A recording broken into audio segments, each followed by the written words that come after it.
السلام عليكم ورحمة الله وبركاته كلنتي وعنا وناكسن صاحبيال جبي هانتيمبا halkani waa Maxamed Amiir Janaal ku soo dhawaada gacmo furan hadda ka mid tahay asxaabtii hore inoo la joogtay oo ku maadsantahay la joogistaada iyo dhiirigelintaada sidoo kale hadda ka mid tahay asxaabta markan ugu horeysa channelka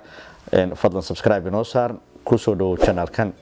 channelkan alaab waxaan ku soo gudbinaa waxyaabo kala duwan maadaama ay nagu xiriiraan dadyow aad u fara badan oo leh dooqo kala duwan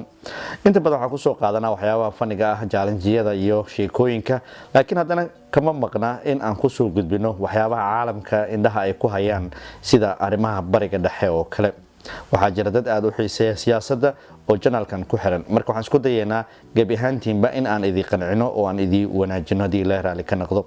maanta warbixintan idin hayo waxa ay ka timid dhanka Sacuudi Carabiya dhaxal sugaha boqortooyada dalka Sacuudi Carabiya Mohammed bin Salman bin Abdul Aziz ayaa loo magacaabay ra'iisul wasaaraha dalkaasi kadib markii isku shaandhayn lagu sameeyay golaha wasiirada habeenkii xalayto ahaa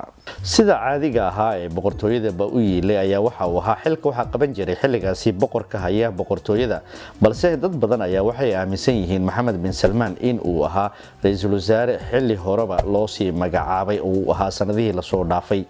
Mohammed bin Salman ayaa waxa hore u soo qabtay xilka ra'iisul wasaare ku xigeenka marka laga soo tago inuu hore u ahaa wasiirka gaashaandhigga ee dalka Sacuudi Carabiya oo hore u soo metelay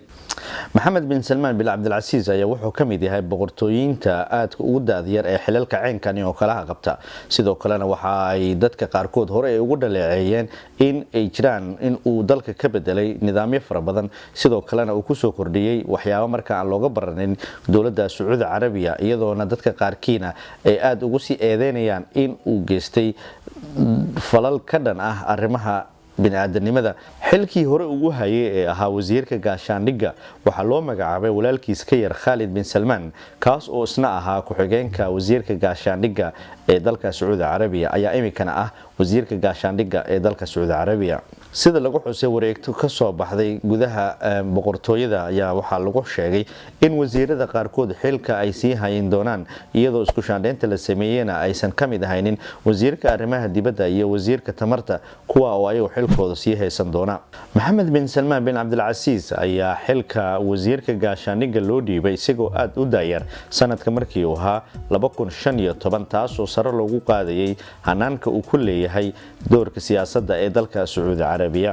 dawladda Sacuudi Carabiya ayaa lagu wadaa in ay iyaduna la tacaalayso sidii ay u yaraan lahayd walaaca laga qabo xaaladda caafimaad ee boqorka imika talada haya boqor Salman bin Abdul Aziz oo dhowr jeer la dhigay isbitaal oo ay ugu dambeysay bishii May aynu soo dhaafnay marka uu ku sugnaa isbitaalka muddo 7 ah xaaladiisa caafimaad halkaas lagu dabiibayay sanadkii 2017 ayaa boqortooyada dalka Sacuudi Carabiya waxa ay beenisay war la isla dhaxmarayay baraha bulshada iyo sidoo kale arrimaha siyaasadda in Mohammed bin Salman bin Abdul Aziz ay diyaar u tahay xilligaasi inay ku wareejiso xilka ra'iisul wasaarnimada ee dalkaasi iyo sidoo kale boqortooyada dalka ayaa gaashaanka u daruurtay balse imika waxa soo baxaya in Mohammed bin Salman bin Abdul Aziz uu ku sii dhawaanayo xilalka ugu sareeya dalka Sacuudi Carabiya maadaama loo magacaabay ra'iisul wasaaraha dalka Sacuudi Carabiya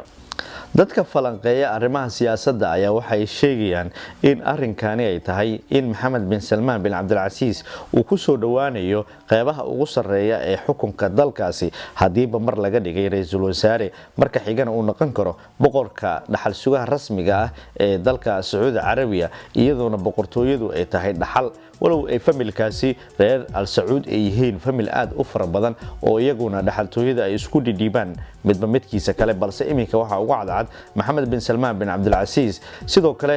siyaasadda caalamka ayuu la jaan qaaday iyadoo la ogsoon yahay in uu ku soo dabaalay waxyaabo kala duwan oo dalkaasi Sacuudi Carabiya aan looga baranin oo xuriyatul qowlka uu aad u fududeeyay sida in la sameeyo shaleemooyin in dumarka gaari ay wadi karaan in waxyaabo far badan oo markaasi aan laga baranin dadkii hore u soo xukumayay dalka ee isaga ka horeeyay marka daawada ma kula tahay hadii boqorka rasmiga uu noqdo isagu in sida ay ka sii bedelnaa doonto maadaama uu helayo awood buuxda ee uu ku xukumi karo dalka Sacuudi Carabiya warbixintan inta ayaan ku soo koobaya inta ku kulmi doono warbixino kale oo caynkana waxaan idin leeyahay sida iyo nabadgelyo